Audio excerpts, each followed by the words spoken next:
Okay, 3C. So this is just stuff from a property table. And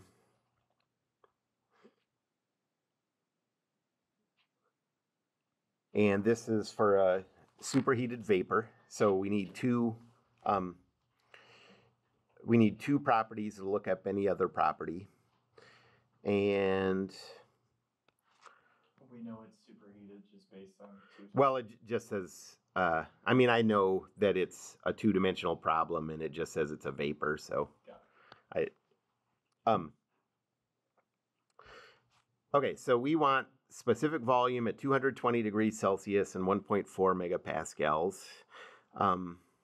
So we're going to go between, so I'm going to think of the first variable being temperature and the second variable being pressure.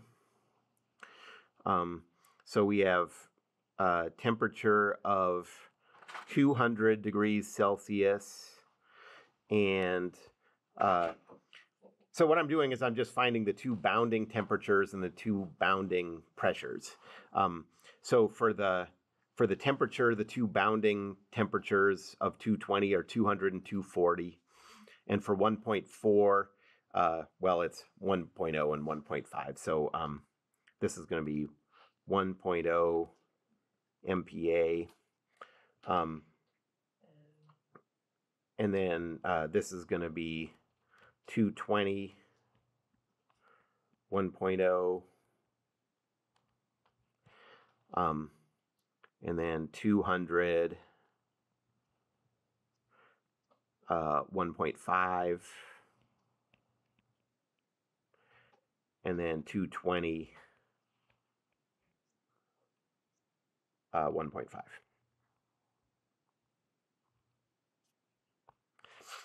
And so I'm going to first,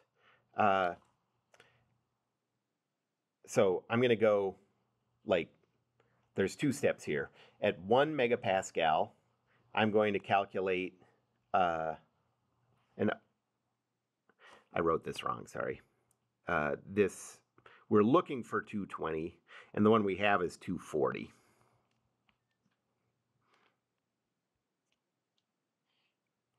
And so I'm going to first go at 1 megapascal of pressure, I'm going to calculate 220. And then at 1.5 megapascals of pressure, I'm going to calculate 220.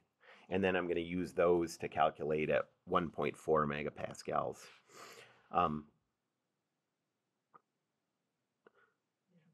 And let's see, we want specific volume. So V at, I'm going to go at 220, 1.0.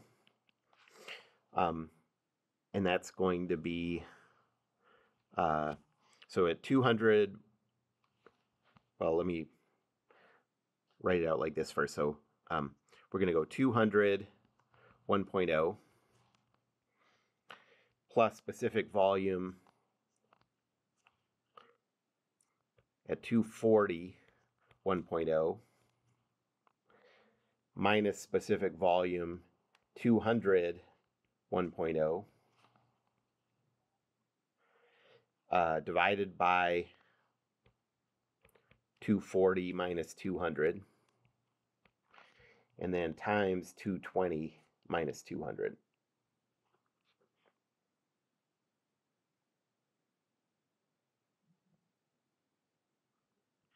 So 200, 1.0 is 0.2060.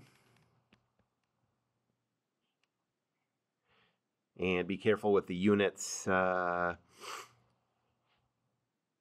guess this is in SI units already. And then 240 1.0 is 0.2275. And then subtract 0.2060 divided by 240 minus 200 times 220 minus 200 And so for this one, I got 0.1404.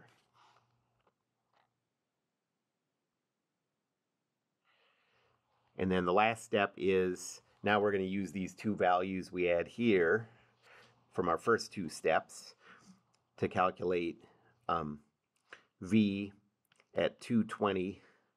It was 1.4, right? Yes. And so this is going to be V at 220 1.0 plus V at 220 1.5 minus V at 220 1.0 divided by 1.5 minus 1.0 times 1.4 minus 1.0.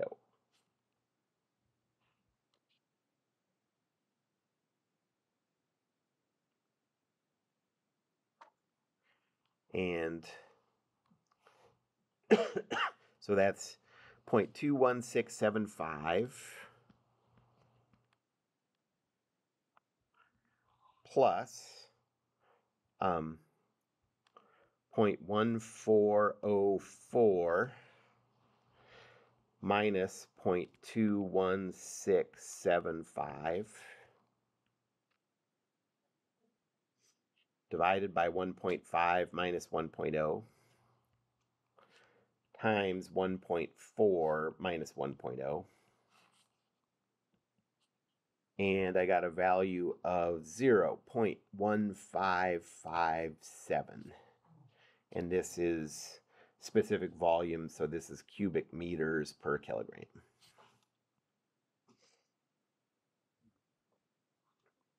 Okay. Any other homework questions? Okay, so we started talking about ideal gases last time. Remember, so we're doing these two simplified models that we're going to use pretty often.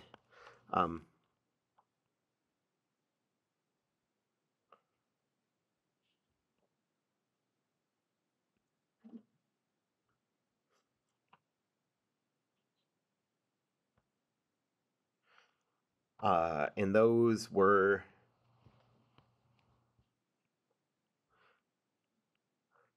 first, incompressible materials.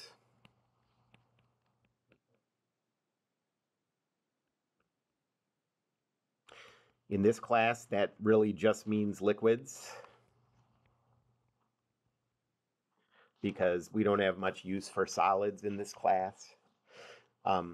And you can think of the definition of that as that the specific volume is constant.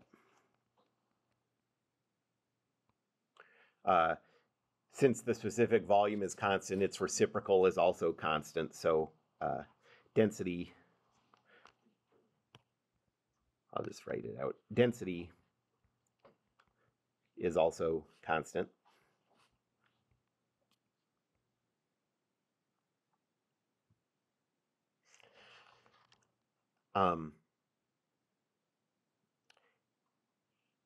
And we saw that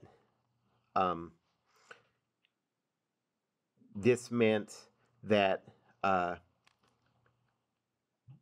CV and CP are the same things, and we just call them C when we're talking about incompressible materials. That's called the specific heat.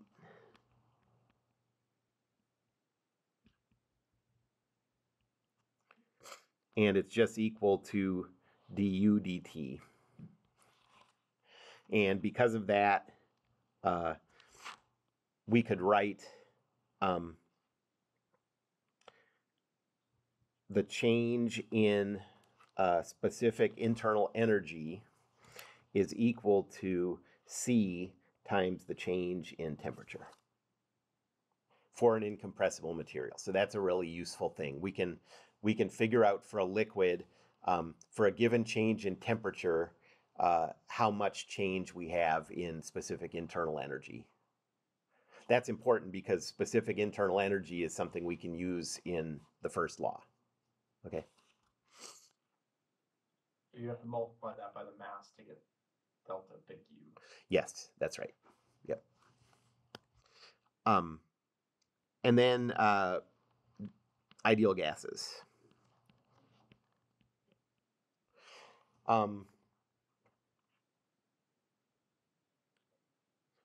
And this comes from the ideal gas law, but we have our own form of the ideal gas law just because it's more convenient for the variables that we have access to. So we're going to always write this as P times specific volume is equal to RT. So there's no number of moles in there. And R for us is the universal gas constant divided by capital M, which is the molar mass. And this is something that you get off of the periodic table.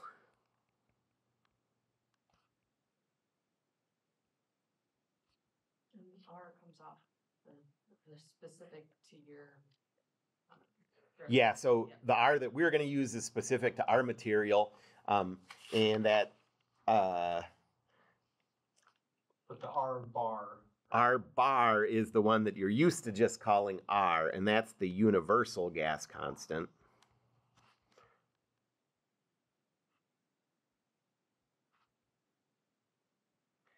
And that is 8.314, and that's in SI units.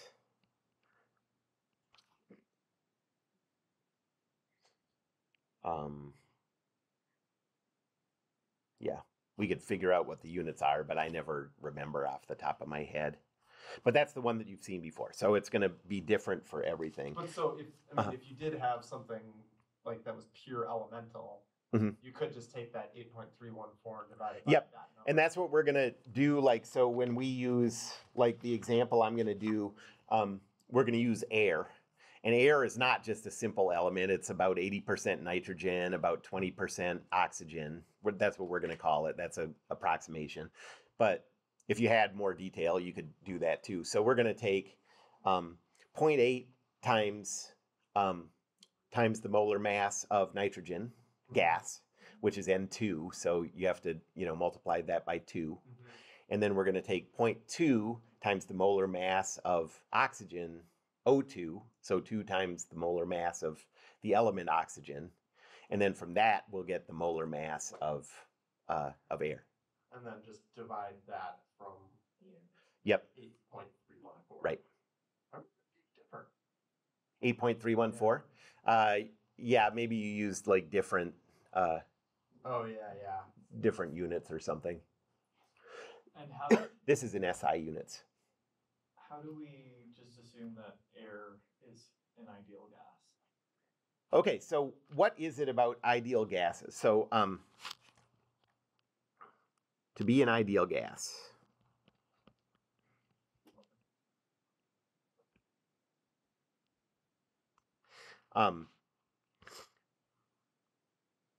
temperature can't be too close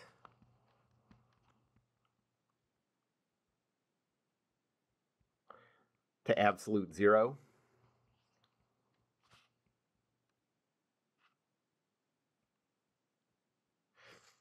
And pressure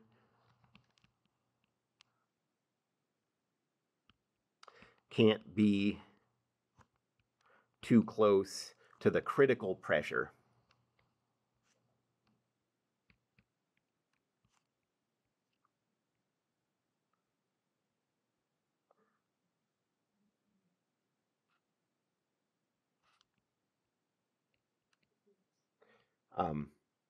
But they can be pretty close to these things and still work as ideal gases.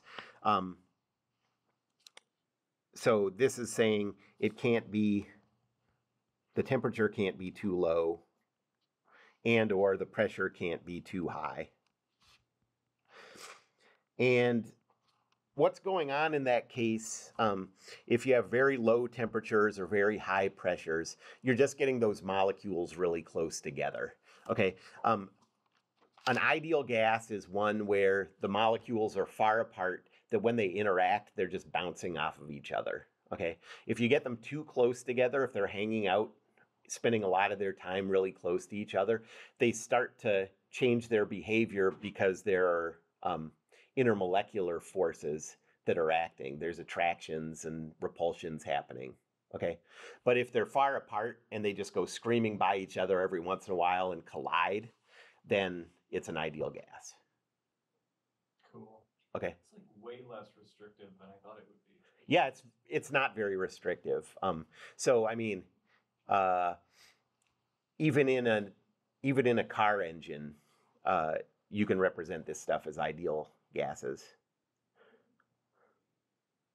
I mean, is that like common? Would you say like in industry even like if someone was designing an engine, they would treat like the fuel air mixture as an ideal gas?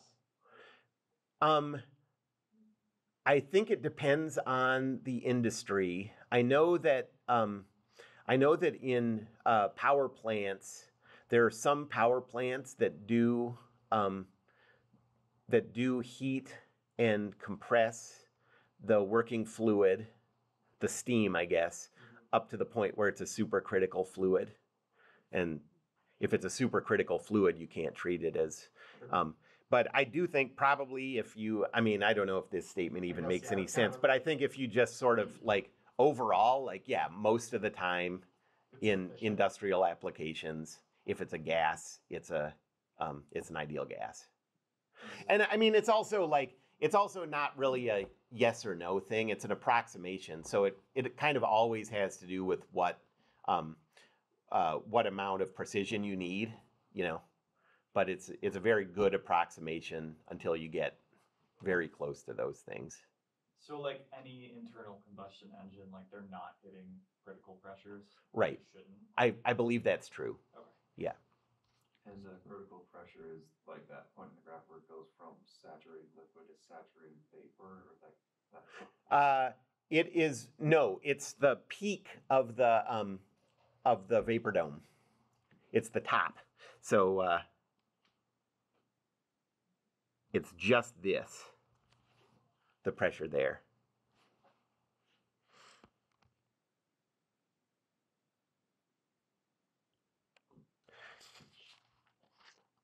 Okay, so what do we know about ideal gases?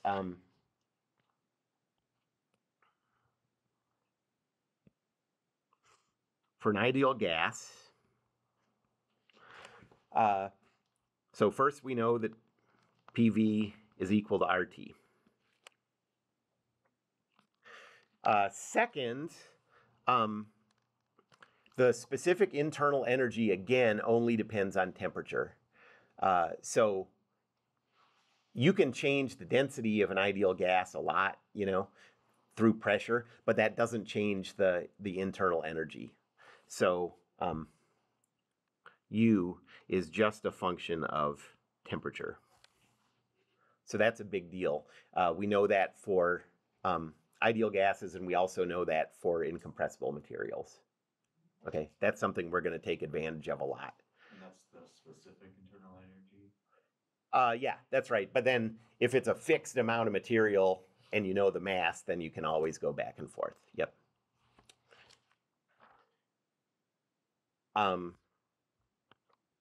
Third, well, this is really just using 1 and 2 together. Remember that specific enthalpy is the specific internal energy plus P times the specific volume. That's the definition of specific enthalpy. So since PV is equal to RT, we can write this as, I'm going to leave some space. Well, no, just write it here. So this is also only a function of temperature, and that's because we can rewrite this as U plus RT. That's just using the definition of specific enthalpy and numbers 1 and 2 here.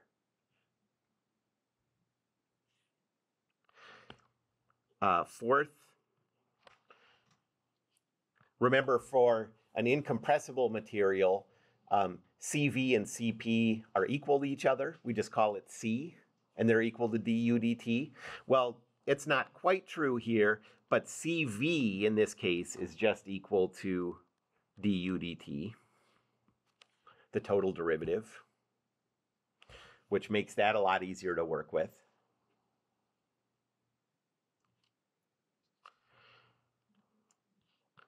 And then CP,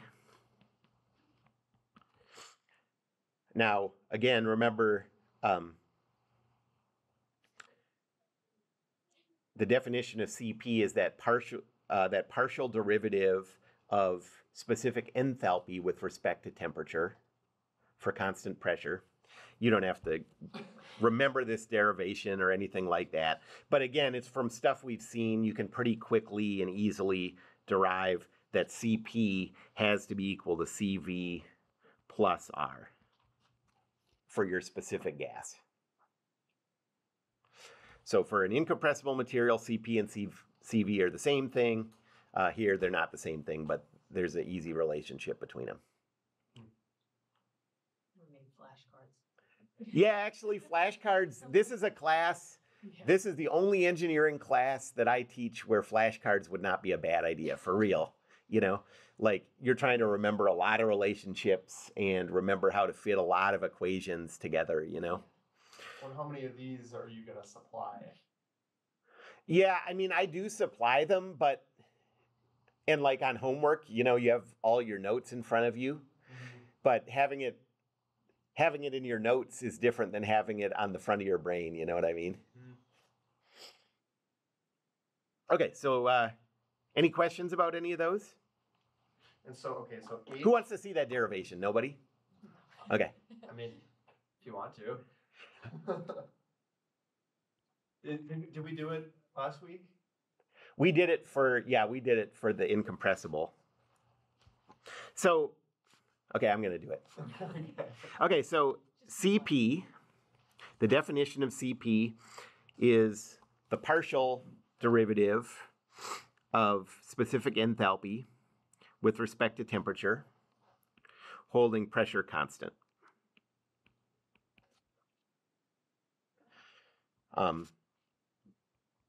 So I can rewrite this using the definition of enthalpy for an ideal gas. So I'm going to rewrite this as the partial derivative of U plus RT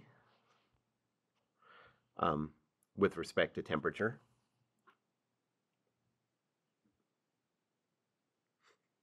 And this is for P held constant.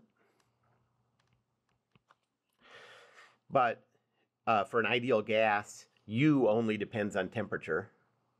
So it doesn't matter whether pressure is constant or not. Okay? And this doesn't have to be a partial derivative because U only depends on temperature.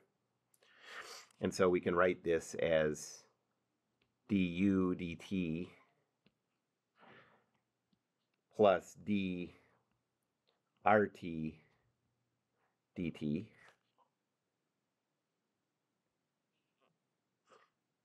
And now du dt, we already figured out in number 4 here, is equal to CV.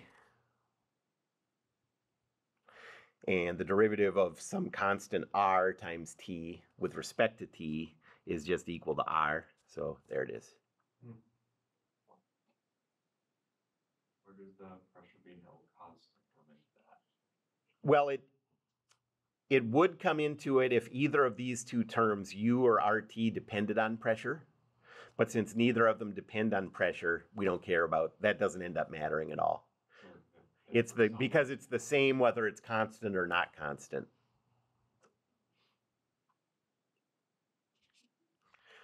Okay, any other questions? No. Let's do an example.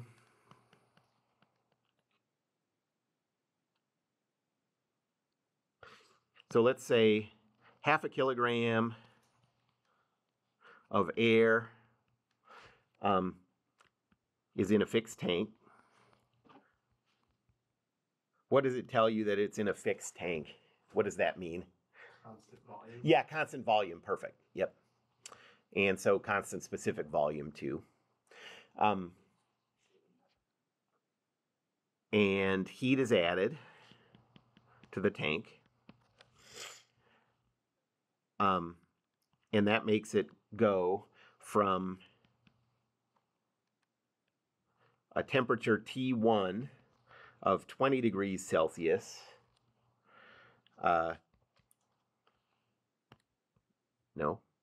and a pressure P1 of atmospheric pressure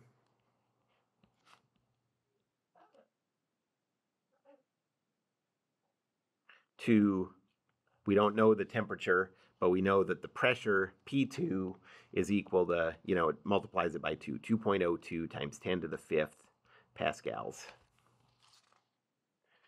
So let's calculate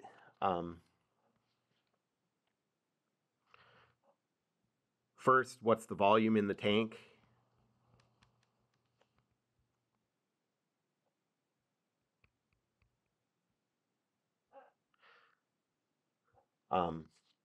And second, what's the final temperature?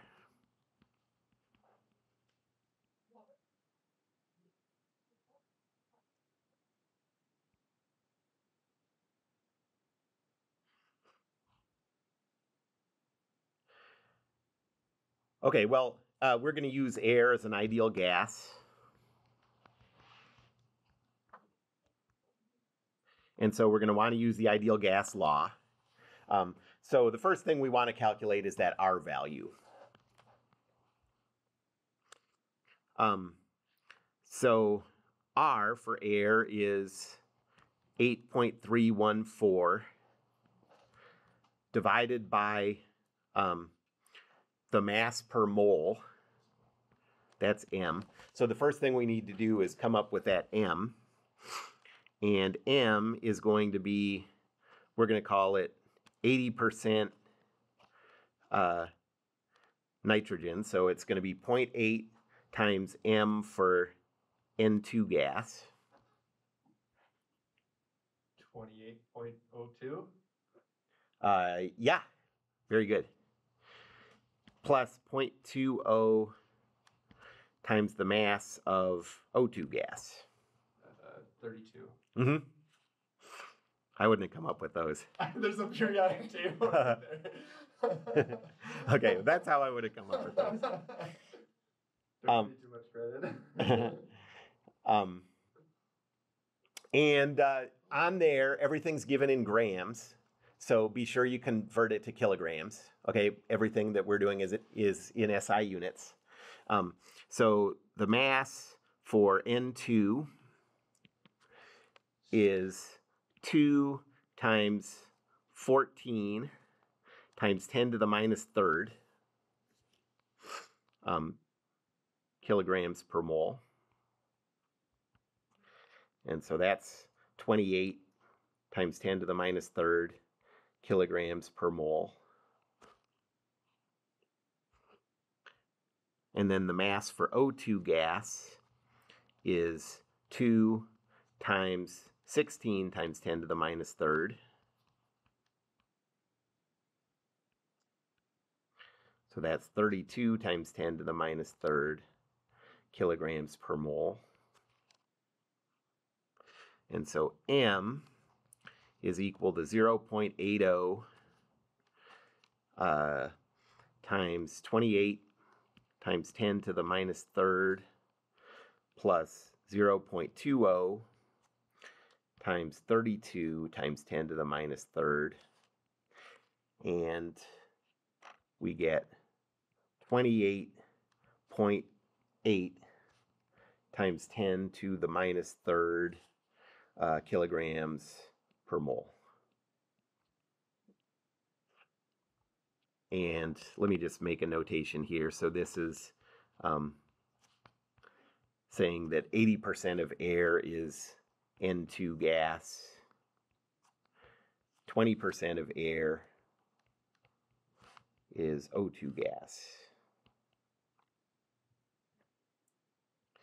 And so now that we have that M, R is equal to 8.314 divided by 28.8 times 10 to the minus 3. And you get a value of, let's just call it 289 joules per kilogram Kelvin. Is that something we can memorize? Yeah, you can just remember 289, and I know at least on a lot of tests I'll just put that on there so you don't have to go through that calculation. But yeah, we'll use air a lot.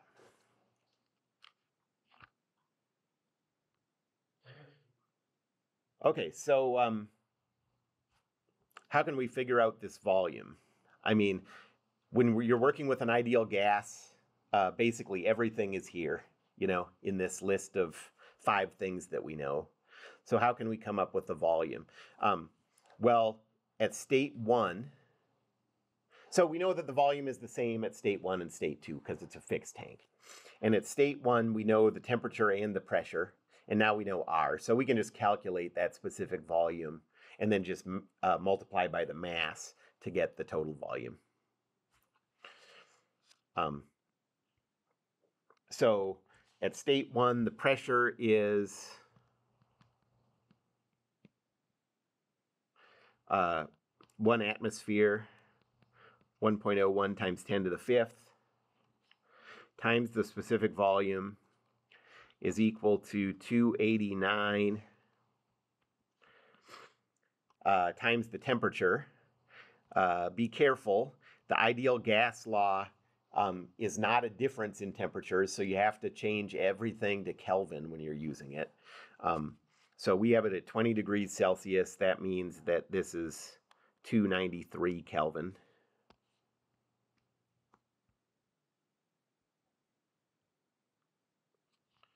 And so V1 is equal to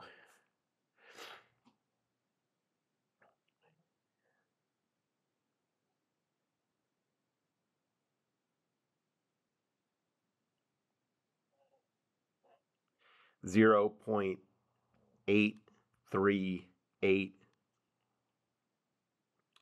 cubic meter per kilogram. Can we ever go wrong by just converting to Kelvin? Well, okay, if you, okay, so here's how you can go wrong with it. If you're given that the temperature changes by a certain amount, you know, if it says the temperature drops 20 degrees Celsius, you can go wrong by thinking of that as a actual temperature and converting it. But you can never go wrong by converting both of the two instantaneous temperatures to Kelvin and then taking the difference. Got it. You know what I mean? Yeah.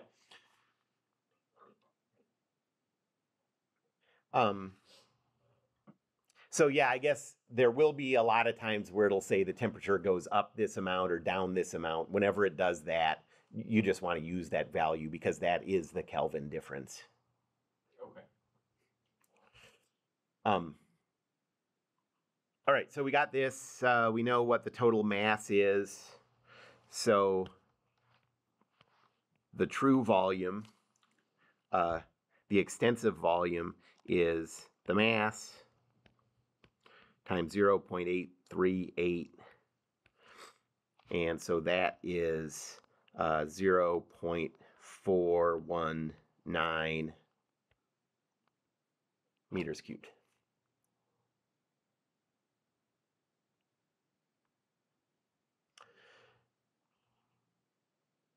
And then for part B, we want to know what the temperature is at state 2. Since this is a fixed tank, we know that, how'd that happen?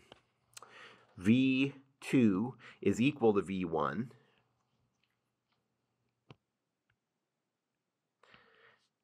And that's 0.838. And so now we can use that in the ideal gas law. So at state 2, we have the new pressure, 2.02 times 10 to the 5th, times what we know is the specific volume at state 2, is equal to 289 times the temperature at state 2. And so the temperature at state 2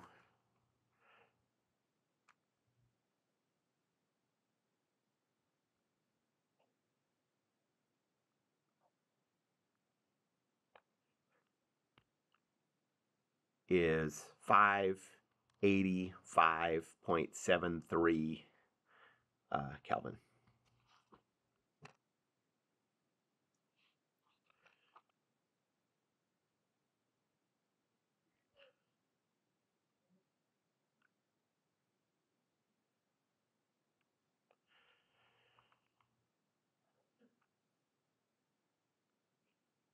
Would you take that as an answer, or would you want to convert it back to Celsius? Yeah, I'll take that. That's fine.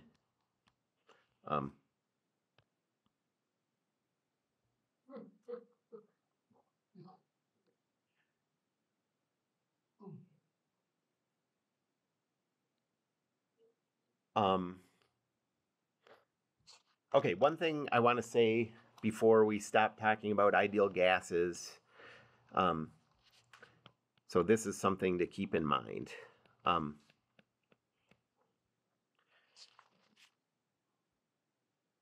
For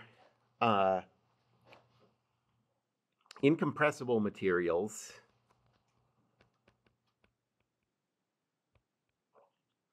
and we're talking about liquids there, C is equal to du dt, and you can use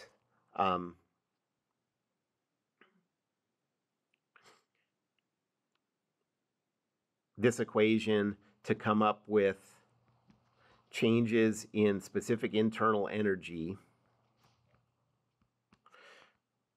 even for large changes in temperature.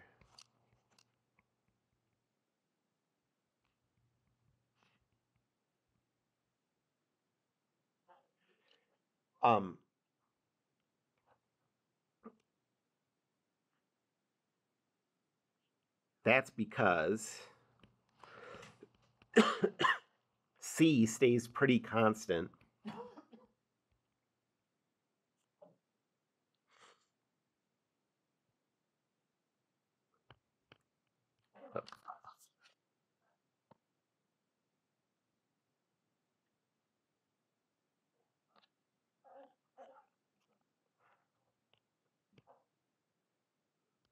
Okay, C stays pretty constant as temperature changes.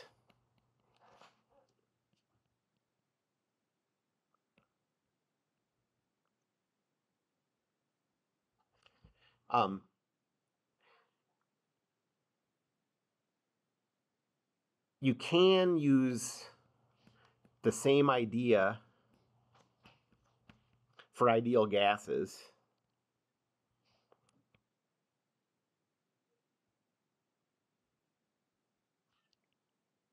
That is, we know that CV is equal to du dt.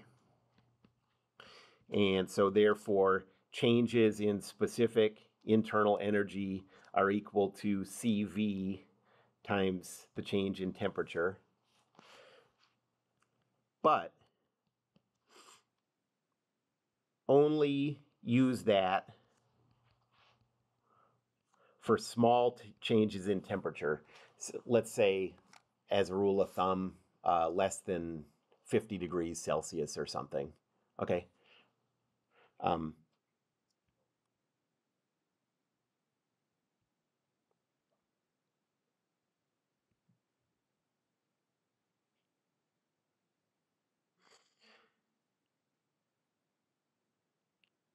Because CV for gases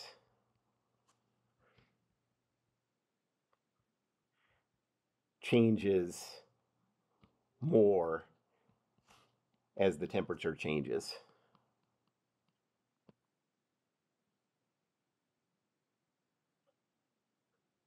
Okay.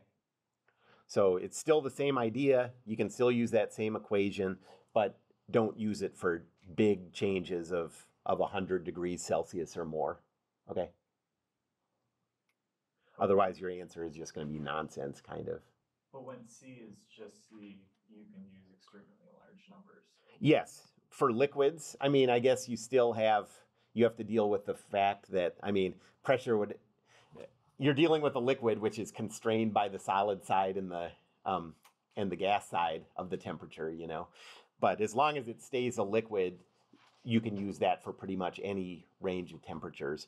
But for gases, if you look at a graph of CV versus temperature, so if you look at a graph of CV versus temperature for a liquid, it's pretty much constant. If you look at it for a gas, it has a big nonlinear looking thing that changes quite a bit with temperature.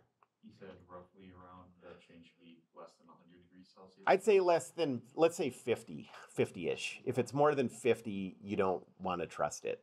I think when I give you problems where I intend for you to use that, it'll always be less than 10 probably, just to try to make it clear to you that it's okay, you know. And this again results from the intermolecular forces.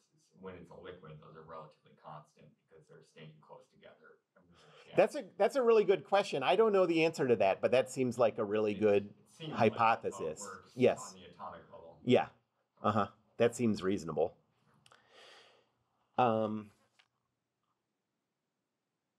Any questions about any of this? Okay, so next time we're going to start doing control volume analysis. I think actually on Wednesday, I'll probably instead just do like a little review for the test of all the equations, because it's a lot of stuff being thrown at you. But whatever, when we have class again, I guess it'll be a week from today, we're going to get into not anymore analyzing a specific blob of material, and instead analyzing a volume as material flows in one side and flows out the other side. So like instead of following you're following the pipe. Right. Yep. Like you have a camera in a certain spot or something. Okay, that's all.